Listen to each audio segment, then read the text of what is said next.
মহাভক্ত উদ্ধৱৰ আগত ভগৱন্ত বস্তুৱে কৈছে, উদ্ধৱ তুমি যে মোক সুধিছিলা বন্ধু কোনজন, কেনেকুৱাজন জীৱৰ বন্ধু তুমি জানিব বিচাৰিছিলা, তোমাক মই কৈছো শুনা। উদ্ধৱ, আমাকো চিনাৱৈ যিটো গুৰু কৃপাময়, যিজনে আমাক বুজি পাব পৰা পথটো দেখুৱাই দিব, যিজনে সেইজনে হ'ল গুৰু, সেইজনে হ'ল কৃপাৰ সাগৰ কৃপাময়, আৰু সেইজনেই হ'ল পৰম বন্ধু। উদ্ধৱ তুমি মনত ৰাখিবা, মুঠ চিত্ত দিয়া যিটো সন্তোষ মিলয়, যিজনে মুঠ চিত্ত অৰ্পণ কৰি থাকি সকলো সময়তে সন্তোষ লাভ কৰি থাকে, সেই স্বৰ্গ সুখ সখী কহিবলৈ নিশ্চয়। সেই ব্যৱস্থাটোৰ নামেই হ'ল স্বৰ্গ সুখ। তুমি মনত ৰাখিবা উদ্ধৱ। ৰাম কাম ক্ৰোধে অন্ধ যেবে কৰৈ পুৰুষক, মোক পাহৰিলে মিলৈ তেখনে নৰক। উদ্ধৱ, কামনা বাসনা সংৰাগ আদিবিলাকৰ মাজত জীৱ যদি অৱস্থান কৰি থাকে, তেতিয়া জীৱ আত্মাক সেই ব্যৱস্থাটোৱে অন্ধ কৰি পেলায়। সেই ব্যৱস্থাটোত থাকিলে জীৱ নৰকগামী হয়, অৰ্থাৎ মোক পাহৰিলে মিলৈ তেখনে নৰক। কিয়নো কাম ক্ৰোধ লোভ মোহৰ মাজত জীৱই স্বাভাৱিকতে মোলে পিঠি দিব লগা হয়, মোৰ কথা পাহৰি থাকে। অৰ্থাৎ মই আত্মাই যে সমস্ততে অৱস্থান কৰি আছো, যিজনক খং কৰে, যিজনক দৰ্শন পালে কামনা ভাৱনা এইটো জাগৃত হৈ যায়, সেইজনৰ আত্মাও যে মই ৰাম তত্ত্ব পৰমাত্মা, এই কথাটো অৰ্থাৎ হিতাহিত জ্ঞানটো হেৰুৱাই পেলায়। আৰু সেই অৱস্থাতে থকাৰ কাৰণে সেই অৱস্থাটোৰ নামেই হ'ল নৰক। আমি এই সংসাৰৰ পৰা কৰ্ম অনুসাৰে গৈ ক'ৰ পামগৈ এইটো বাৰু পাছৰ কথা, এইটো আমি কোনো নেদেখোঁ। কৰ্ম অনুসাৰে আমি বিভিন্ন যোনিত অৱস্থান কৰিম, সি নৰকো হ'ব পাৰে, স্বৰ্গও হ'ব পাৰে, এইটো আমি দেখা নাপাওঁ। কিন্তু পোনপটীয়াভাৱে ভগৱন্ত পুৰুষে উদ্ধৱক নৰকখন দেখুৱাই দিলে। কোনখন নৰক? যে কামনা বাসনা যুক্ত হৈ যেতিয়া মোৰ ফালে পিঠি দি থাকে জীৱই, তেতিয়াহ'লে সেই অৱস্থাটোত থকা সেই অৱস্থাটোৰ নামেই হ'ল নৰক। আমিও যদি তেনেকুৱা অৱস্থাত আছো, তেতিয়াহ'লে আমিও সেই মুহূৰ্তত নৰকত আছো। মুহুৰ সেৱাৰ যোগ্য মনুষ্য সমীৰ, তাকে সেইবুলিয় গৃহ জানা মহাবীৰ। সেয়া মহাবীৰ উদ্ধৱ, তুমি মোৰ পৰম বান্ধৱ, পৰম ভগত। মোৰ সেৱা কৰিবৰ বাবে একমাত্ৰ উত্তম পাত্ৰ হ'ল ২৪টি তত্ত্বৰে গঠিত শৰীৰধাৰী মনুষ্য নামৰ শৰীৰটো। বাকী তিনিমুঠি জীৱ উৰণ পুৰণ গজন, এই তিনিমুঠি জীৱ মোক সেৱা কৰিবৰ উত্তম পাত্ৰ কিন্তু নহয়। কেৱল ২৪টা তত্ত্বৰে গঠিত মনুষ্য নামৰ শৰীৰটোহে মোৰ সেৱা কৰিব পৰা উত্তম পাত্ৰ। তাকে এতিয়া বুলিয় গৃহ জনা মহাবীৰ, তাৰ নামহে গৃহ। আমি বাঁহ কাঠ বেত শিল ইটা বালিৰে যিখন গৃহ নিৰ্মাণ কৰিছোঁ, আমাৰ ভাৱনাত সেইখন গৃহ, কিন্তু শাস্ত্ৰই কৈছে সেইখন গৃহ নহয়। মোক সেৱা কৰিবৰ বাবে মনুষ্য শৰীৰটো উত্তম পাত্ৰ বুলি কৈছে, এইটোহে গৃহ বুলি কৈছে। তাৰমানে আমি শিল ইটা বালি যুক্ত হৈ ভগৱন্ত বস্তুৰ বাংময় মূৰ্তি মহাৰাজ নৰনাৰায়ণৰ ৰাজসভাত কৃপালু শ্ৰীমন্ত শংকৰদেৱ গুৰুজনে হাতী মাৰি গুৰুকাত ভৰাই যি গুণমালা নামাকৰণ কৰিলে, কৃষ্ণ উদ্ধৱ সংবাদ আসনত প্ৰতিষ্ঠা কৰি আমাক ঈশ্বৰ ভজনা, ঈশ্বৰক ভাবিবৰ যি পথ আমাক দৰ্শন কৰালে, সেই পথটো আশ্ৰয় কৰি থকাৰ পাছতো যদি উত্তম গৃহ শৰীৰৰূপী হৃদয় নামৰ মণিকূটত থকা পৰমাত্মা কৃষ্ণ তত্ত্বক আমি বুজিবলৈ চিন্তা কৰিবলৈ শৰীৰটোৰ চকু কাণ নাক মুখ হাত ভৰি জিভা আদি ইন্দ্ৰিয়বিলাকক যদি শাস্ত্ৰসন্মতে ব্যৱহাৰ কৰা নাই, তেতিয়াহ'লে গুৰু গৃহ সেৱা কৰাৰ পৰাও আমাৰ একো লাভ নহয়। এইখিনিও আমি বুজিবলৈ চেষ্টা কৰিব লাগে।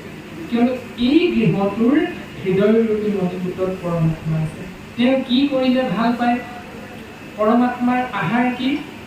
তেওঁ নিৰ্গুণ নাম। সেই নিৰ্গুণ নাম মুখেৰে কৈ যদি বেয়া পাওঁ, সেই নিৰ্গুণ নাম কাণেৰে শুনি যদি বেয়া পাওঁ, তেতিয়াহ'লে আত্মা কৃষ্ণ তত্ত্ব আমাক ভাল পাব নাই? কেতিয়াও নাপায়। তেওঁ ভাল নোপোৱা কৰ্মবিলাক যদি কৰোঁ, তেতিয়াহ'লে শৰীৰৰূপী গৃহখন অপৰিষ্কাৰ লেতেৰা হৈ আছে বুলি আমি তৎমুহূৰ্ততে বুজি পাওঁ। মণিকূট সেৱা কৰিবলৈ যাওঁতে আমি যিধৰণে পোৱা সুন্দৰভাৱে ঠাই মচি সুন্দৰভাৱে ধূপ ধূনা জ্বলোৱা ব্যৱস্থাত অৱস্থান কৰি কাকুতি ঘোষা শৰণীয়া প্ৰাৰ্থনাৰে আমি ঈশ্বৰক একান্ত মনে চিন্তা কৰোঁ, যিটো পৰিষ্কাৰ পৰিচ্ছন্নতা ব্যৱস্থাৰ মাজত অৱস্থান কৰোঁ, এই হৃদয়ৰূপী মণিকূট ভাগতো আমি এৰিষা, অসূয়া, হিংসা, কুৰ্চুট, কপট, মদ, মাচৰ্য এইবিলাক লেতেৰা স্বভাৱ আমি হৃদয়ৰ পৰা যিমান পৰা যায় সিমান আঁতৰ কৰি ৰাখিবলৈ চেষ্টা কৰিব লাগিব। তেতিয়াহে মহাবীৰ হ'ব পাৰিম আৰু সেইখনকে গৃহ বুলি উদ্ধৱৰ আগত ভগৱন্ত পুৰুষে সিদ্ধান্ত দিছে।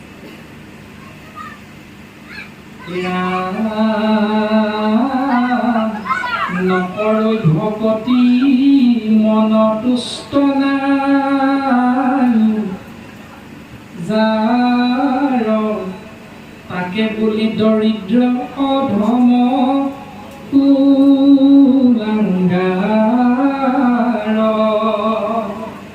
যিজনে ভক্তিৰ পথত ভৰি দিয়া নাই, যাৰ মন তুষ্ট নহয়, সন্তুষ্ট নহয়, তাকেই দৰিদ্ৰ বুলি জানিবা উদ্ধৱ, তেৱে অধম বুলি জানিবা উদ্ধৱ, তেৱে কুলাংগাৰ বুলি জানিবা উদ্ধৱ। তিনিটা শব্দৰে সেইজনক অকৰ্থনা কৰিছে। কোনজনক? যিজনে ভক্তি নকৰে, যিজনৰ মনটো সন্তুষ্ট নহয়, সেইজন দুখীয়া দৰিদ্ৰ বুলি কৈছে, সেইজন অধম বুলি কৈছে, সেইজন কুলাংগাৰ বুলি কৈছে। মোক অৱহেলি কৰৈ বিষয়তৰ ৰতি, তাৰে নাম দুখী সখী জানিবা সম্প্ৰতি। মোক অৱহেলা কৰি কেৱল বিষয়ত ৰতি হৈ থাকে, আসক্তি হৈ থাকে, সেই ব্যৱস্থাটোৰ নাম হ'ল দুখী। সেইজনক দুখীয়া বুলি কোৱা হৈছে, সখী তুমি মনত ৰাখিবা। সেইজনক অধম বুলি কোৱা হৈছে, সখী তুমি মনত ৰাখিবা। সেইজনক কুলাংগাৰ বুলি শাস্ত্ৰই কপৰ্থনা কৰিছে, উদ্ধৱ তুমি মনত ৰাখিবা। এৰামে বিষয়ত আতি আসক্তি নাই, যাৰ এৰাম সাধু সংগে লৈয়া কৰোঁ আমাক বিচাৰ। বিষয়ত আতি আসক্তি নাই যিজনৰ, যিজনে সাধু সংগলৈ মোক চিন্তা কৰে, মোক বিচাৰি ফুৰে, আন কৰ্ম এৰি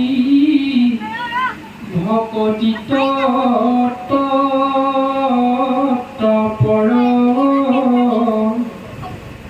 জানিবা উদ্ধৱ সখী সেহিহে ঈশ্বৰ। তুমি ঈশ্বৰ কাক বুলি সুধিছিলা? আমি সকলোৱে কওঁ, অৰ্থাৎ ভগৱন্ত পুৰুষে অৰ্জুনক কৈছিলে, অৰ্জুনক সম্বোধি বুলন্ত শ্ৰী হৰি কলিত বৈষ্ণৱী বিষ্ণু জানা বিষ্ণু। ভগৱন্ত ঈশ্বৰ আমি সকলোৱে বুজি পাওঁ, কিন্তু সেই ভগৱন্ত পৰমাত্মা তত্ত্ব জীৱ আত্মাৰূপে যেতিয়া প্ৰৱেশিলা গাঁৱে গাঁৱে, যেতিয়া প্ৰত্যেক শৰীৰতে প্ৰৱেশ হৈ গ'ল, প্ৰৱেশ হোৱাৰ পাছত সেই শৰীৰৰূপী গৃহখনৰ 24টা তত্ত্বৰ স্বভাৱটো কেনেকুৱা হ'ব লাগিব বুলি কৈছে, বিষয়ত আতি আসক্তি নহৈ সাধু সংগলৈ গৈ এক ঈশ্বৰ কৃষ্ণক যিজনে চিন্তা কৰে, আন কৰ্ম এৰি যিজনে ভকতিত তত্ত্বপৰ হয়, তেতিয়াহ'লে সেইজন শৰীৰধাৰী আপোনাৰ মোৰ নিচিনা মনুষ্য হ'লেও, স্বাভাৱিক দৃষ্টিত আমাৰ মনুষ্য হ'লেও উদ্ধৱ সেহিহে ঈশ্বৰ, সেইজন কিন্তু ঈশ্বৰ, তুমি মনত ৰাখিবা। সেইটো ব্যৱস্থালৈ আমি নিজক লৈ যাব পাৰোঁ। শাস্ত্ৰৰ সন্মতে সেইখিনি নিয়ম আমি আশ্ৰয় কৰিব লাগে। ইয়ান সাধুৰ সংগ যাৰ নাহিকে প্ৰবন্ধ যিটো পাতকিত নাই ভকতিৰ গন্ধ ধন জন পুত্ৰ দানা বুলি মৰো আন্তি সেহিকে অধম অনিশ্বৰ আত্মঘাতী। সাধু সংগক আশ্ৰয় কৰিবলৈ যাৰ প্ৰবন্ধ মানে ইচ্ছা, যাৰ ইচ্ছা নাই সাধু সংগলৈ যাবলৈ, সেইজন হ'ল পাপী।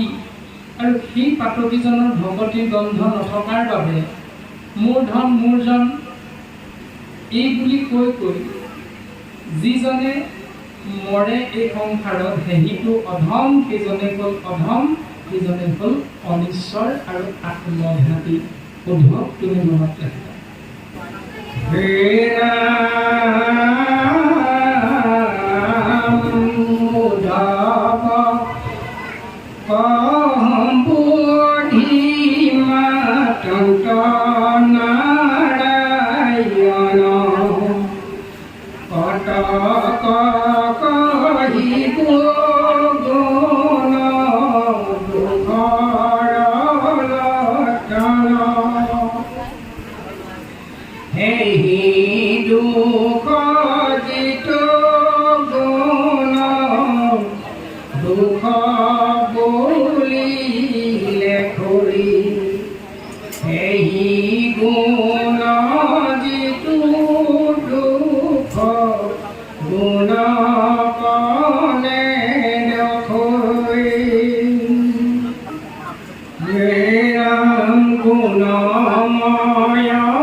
ইয়াত ভগৱন্তই কৈছে গুণময়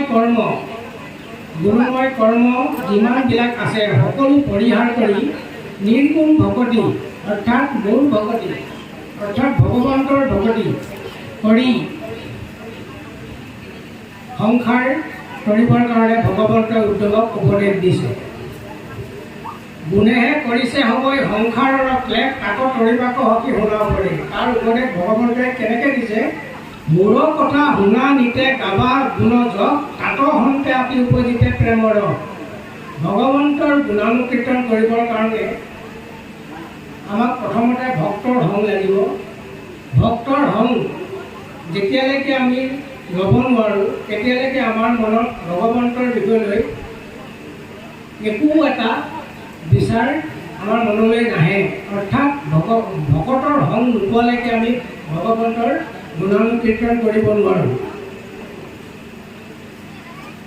ভগৱন্তই কৈছে যে ভগৱন্তক পাবলৈ তিনিটা বস্তুৰ আৱশ্যক আছে, যিটো হৈছে সাধু হং, ভকত আৰু ভাস্কৰ। এই তিনিটাৰ বাদে ভগৱন্তৰ কৰ্ম সম্পূৰ্ণ নহয়।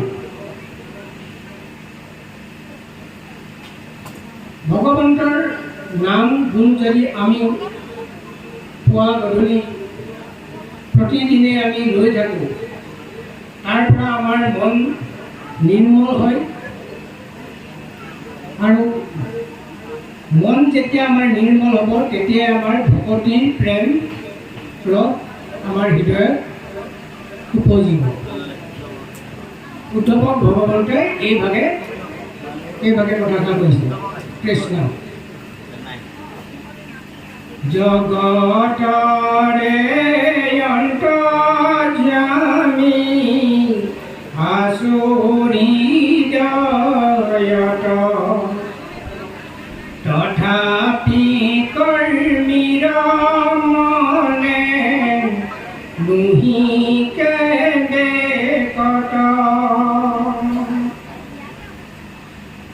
আমাকনে দেখৈ মহা কৰ্ময় অহংকাৰে যেন আদিত্য ঢাকে উহলি অন্ধাৰে। ভগৱন্তৰ অন্তৰ্যামী হৈ সকলো জীৱৰে হৃদয়ত বাস কৰে, তথাপি মনুষ্যই কৰ্মক প্ৰাধান্যতা দি ভগৱন্তক চিন্তা কৰিবলৈ পাহৰি থাকে।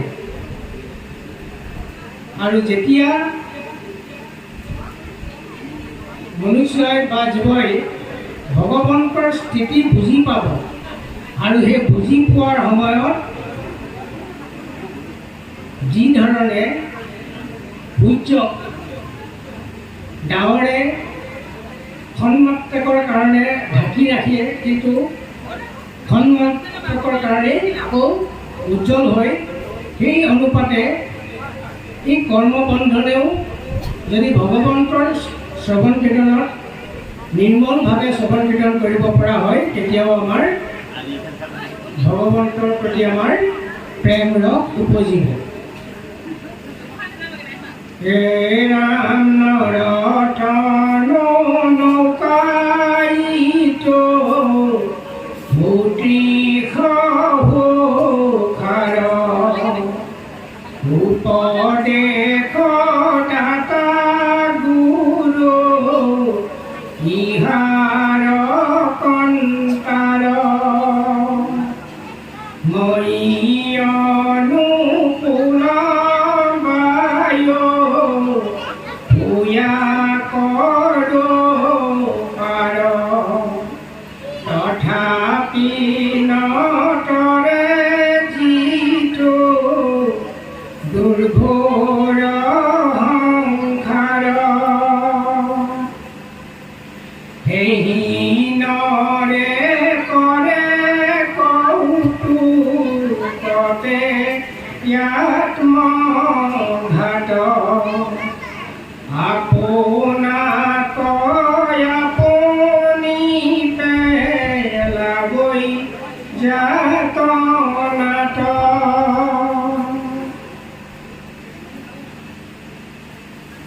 হে ৰাম ধীৰ জীৱন জানি সমস্তে পেখি নকৰি বিলম্ব মুঠ ভজা প্ৰাণ হঠি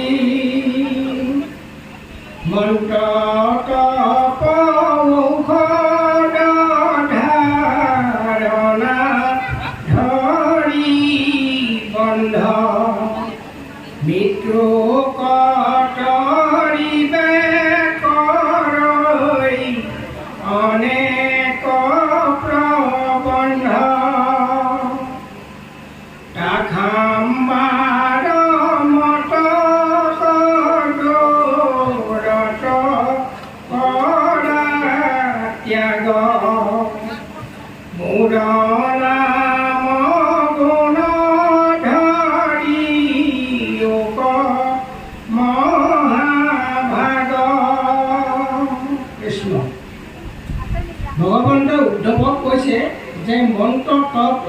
ধাৰণা আদি সকলো বন্ধ কৰা আৰু এইবিলাকে তোমালোকৰ মৃত্যু কৰাৰ সম্ভৱ নহয়। অৰ্থাৎ তন্ত্ৰ মন্ত্ৰ যাগ যজ্ঞ এইবিলাকে আমাক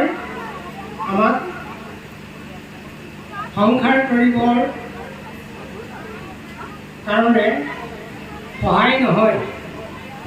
সংসাৰ কৰিব পৰাৰ কৰ্ম মাত্ৰ মোৰ গুণনাম, আৰু সেই গুণনাম তুমি শুদ্ধ কেতিয়াও নেৰিবা। হে ৰাম তেকে অল্পতে পাইবা মোক মহামানী,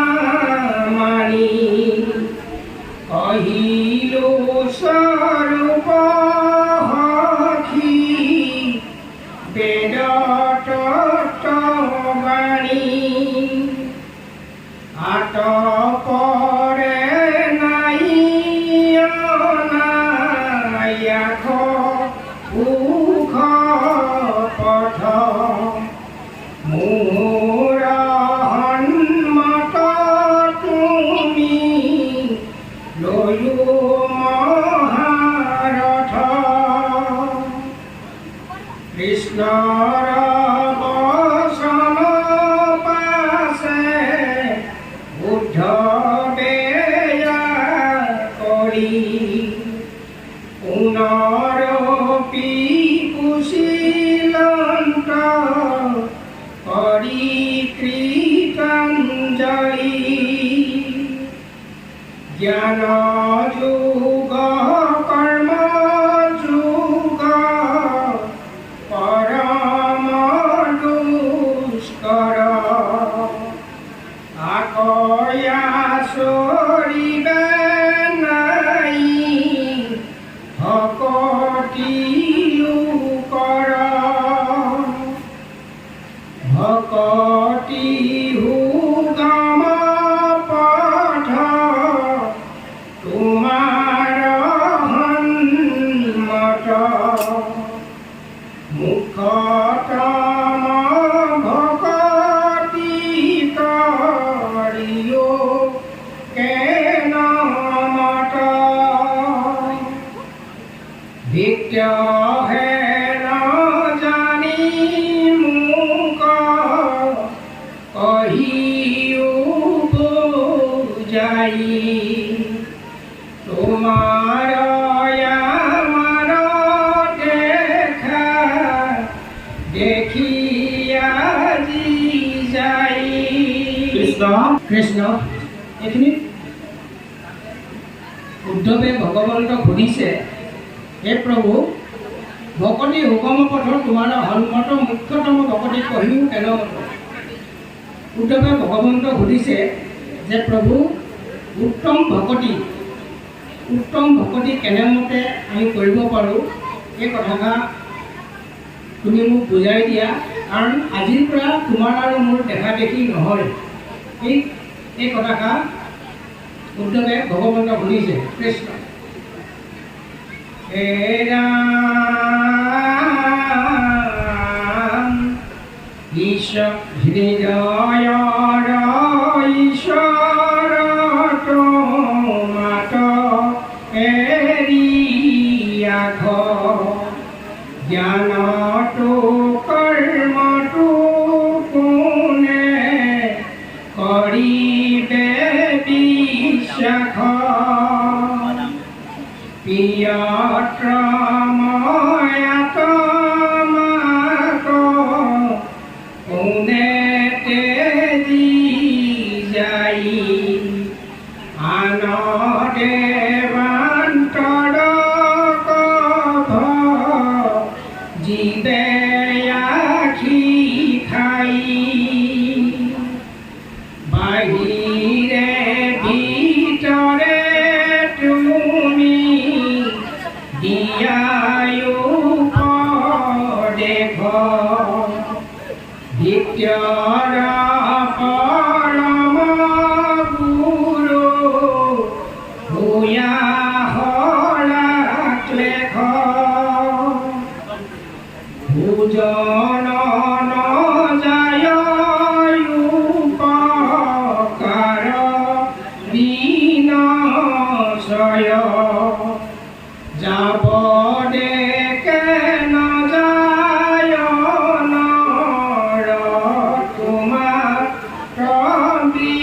কয় ভকতৰ বৈশ্য হোৱা ইটো কোন চিত্ত বানৰে হৰিতে হৰি কৰিয়া মিত্ৰ হুয়া পুনু ঈশ্বৰৰু পৰম ঈশ্বৰ যশোদাৰ বন্ধনকু লৈলা দামোদৰ ধৰ্ময়ৰ্থ কাম মোক্ষ ইহ সকলে তোমাৰ হে বাটয়াখি বিজয়বি কৰে ইহ বহু মৰি গুণ ফুটে যেন প্ৰাণ চিত্ত থিৰ হোক মোক দিয়া সমিধান আজি পৰিছেদা ভৈলত দৰখনে এতেকে বুলন্ত জৰৈ লুট কনয়নে আজোৰান্ত নাকৈ হুকে গদ গদ পানী দেখিয়া বুলন্ত মহা স্নেহে চক্ৰ পানী বান্ধৱ উদ্ধৱ ঘেৰা কৰি হৰা খেদ মুখ্যতম ভকতিৰো ইবু পৰিছেদ পৰমৰ হৈছইতো ধৰময় আমাৰ শ্ৰদ্ধায়ে হুনন্তু তৰৈ দুষ্কৰ সংসাৰ কহিবা কবাকি কিছু নথৈবু মাত তুমি খে পৰম মূৰ পুহিত সাক্ষাৎ নিষ্ট কৰি কহু সাৱধানে শুনা তুমি ভকত যিথানে থাকে এহি পুণ্য ভূমি মোৰ কথা যথাত নিগুণ এহি থান ঈশ্বৰক জানিলে নিগুণ জ্ঞান বুলিয়া নিগুণ শ্ৰদ্ধা মোহৰ হেৱাৰ নিৰ্গুণ গতিকে পাৱৈ ভকতে আমাৰ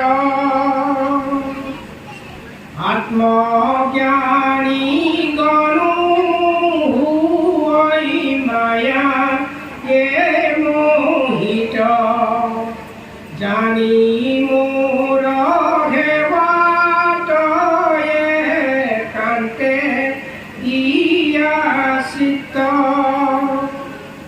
নকৰিবা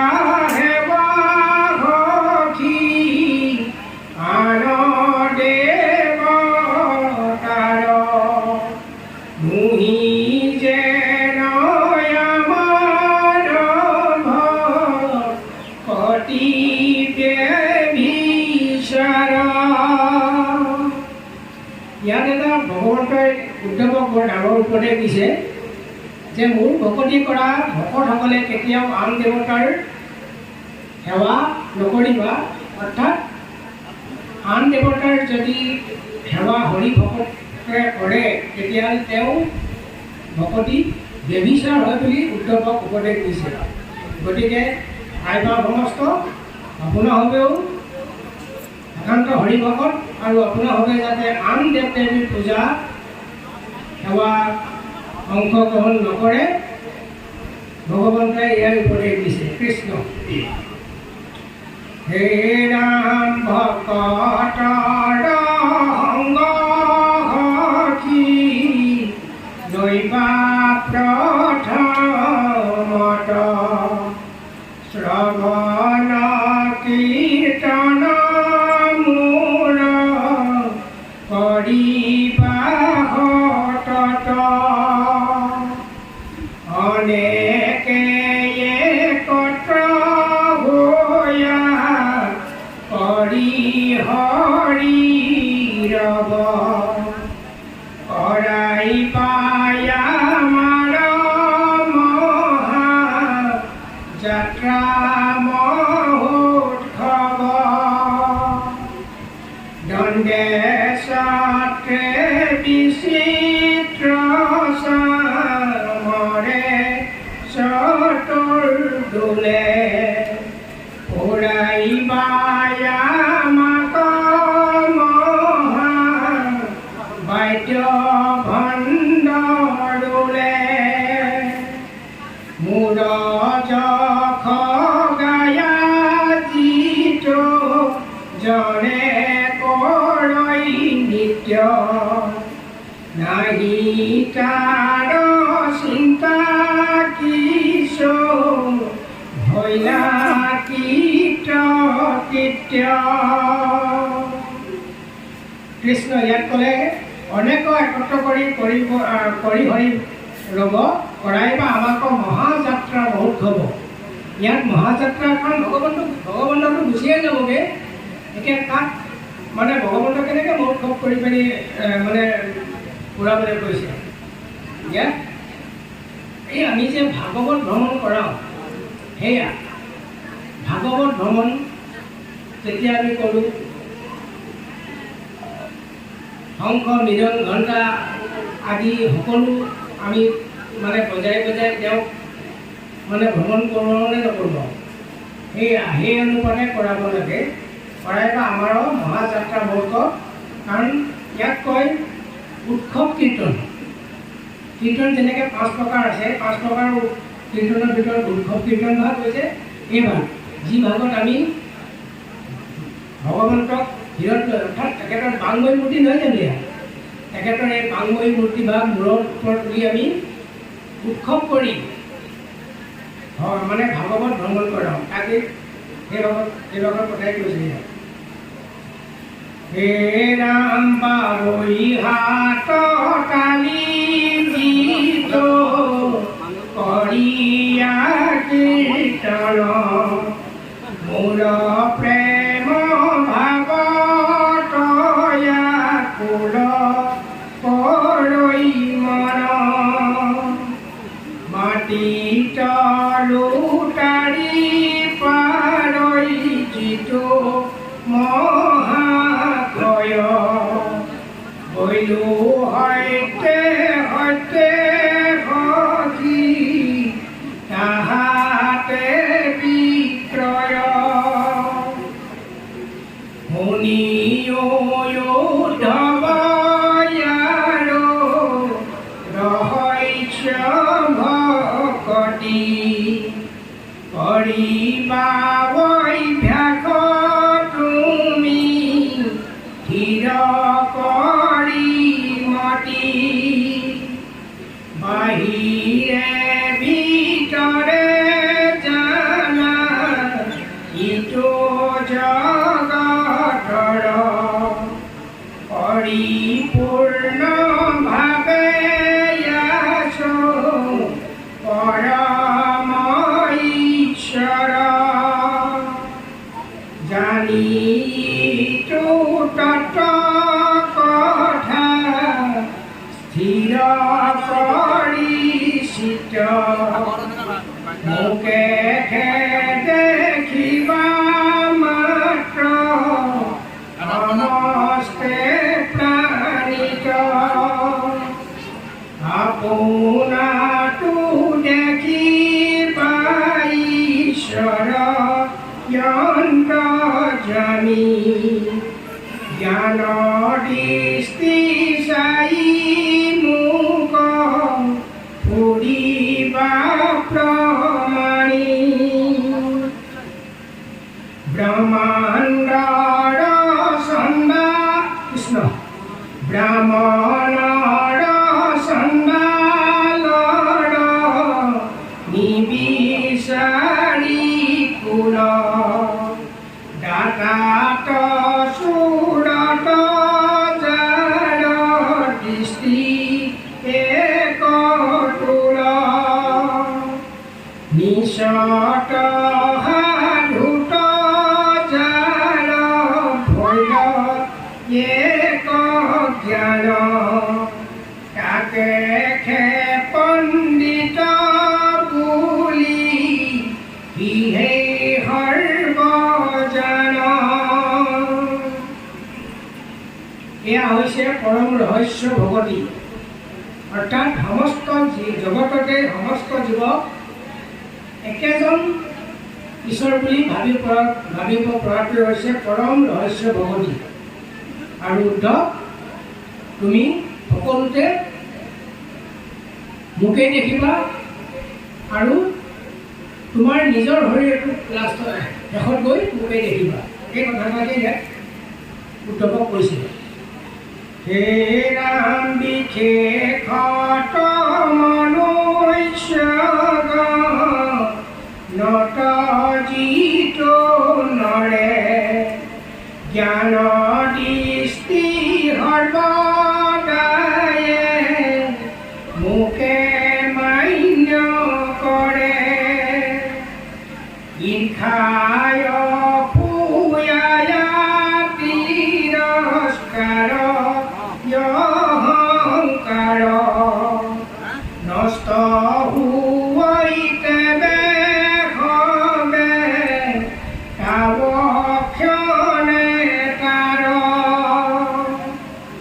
ঈশ্বৰ ভাৱনা সখী সৈতে দেয় ফল হেন জানিতে জিয়োক মন বিকল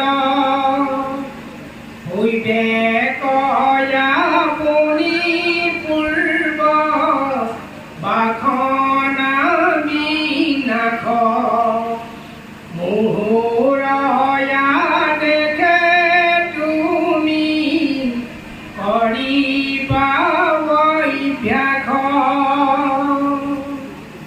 দেখি সখী গণে জুনো সাখৈ সাখী আখি ফেৰি মই সাধুইটো নিচ হেন ভাৱ এৰি কুকুৰ চণ্ডাল গৰ্দৰ ভৰু আত্মাৰাম জানিয়া হবাকো পৰি কৰিবা প্ৰণাম হে ৰাম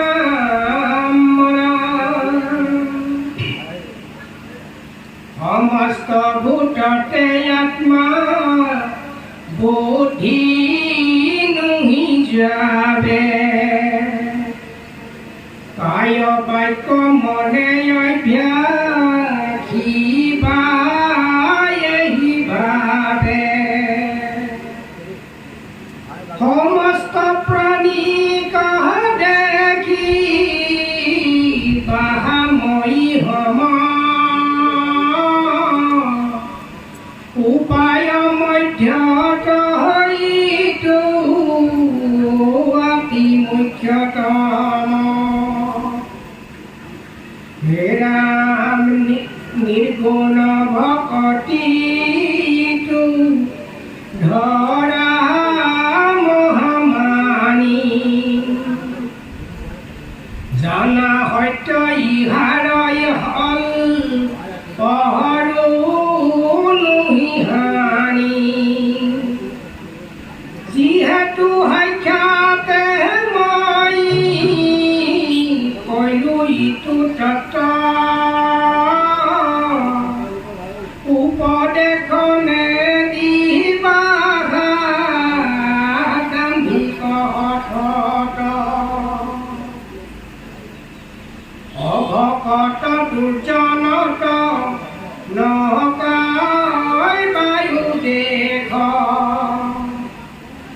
বৈষ্ণৱ জন কৰিবা সদায় উপদেশ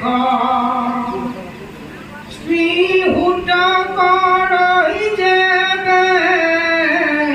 আমাত ভকতি তাহাতো কহিবাই